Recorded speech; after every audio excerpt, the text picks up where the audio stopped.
প্রথমত বলবো যে সবার আগে আমার বাংলাদেশ, যেটি আমি সবসময় বলে এসেছি, এবং সবার আগে হচ্ছে আমার খেলোয়াড়দের নিরাপত্তা, এবং সেই খেলোয়াড়দের নিরাপত্তা নিশ্চিত না করা পর্যন্ত আমরা এই ধরনের টুর্নামেন্টে হয়তোবা সাময়িক ক্ষতিগ্রস্ত হব, কিন্তু ইন দ্য লং রান আমাদের যে প্রেস্টিজ, আমাদের যে দায়িত্ববোধ, সেই দায়িত্ববোধ সম্পর্কে কিন্তু আমাদেরকে আরও অনেক বেশি সচেতন করবে। এবং আমরা বিশ্বাস করি যে ভারতীয় ক্রিকেট বোর্ড, সেটি বাংলাদেশের ক্রিকেট বোর্ডের সাথে কিংবা আমাদের বাংলাদেশ ক্রিকেট বোর্ড ভারতীয় ক্রিকেট বোর্ড এবং আইসিসির সাথে কথা বলে এটাকে একটা ভালো সিদ্ধান্তর পর্যায়ে নিয়ে আসতে পারত।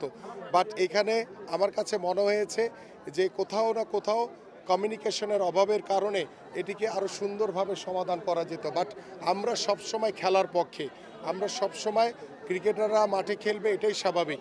একটি আন্তর্জাতিক বিশ্বকাপের মতো টুর্নামেন্ট যখন বাংলাদেশ দল দীর্ঘদিন ধরে বিশ্বকাপ ক্রিকেট খেলছে এবং বাংলাদেশ ক্রিকেট বিশ্বে অত্যন্ত মর্যাদাশীল একটি অবস্থায় রয়েছে, সেইখানে কার ল্যাকিংসের কারণে এবং কেন এই ধরনের কমিউনিকেশনের অভাবে আমরা এই ক্রিকেট থেকে আমরা দূরে সরে আসছি বা কেন আমরা খেলতে যেতে পারছি না, এটাকে যেহেতু আমরা সবার আগে আমাদের নিরাপত্তার কথা বলেছি, সবার আগে আমার বাংলাদেশের কথা বলেছি, সেটাকে প্রায়োরিটি রেখে আমরা এটাকে হয়তোবা কোনোভাবে সমাধান করার সুযোগ ছিল কিনা সে বিষয়টি আমাদের মনে খতিয়ে দেখা দরকার।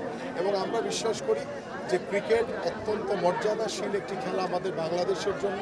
বাংলাদেশ ক্রিকেট দল বিশ্বকাপ খেলবে, এটাই খুব স্বাভাবিক।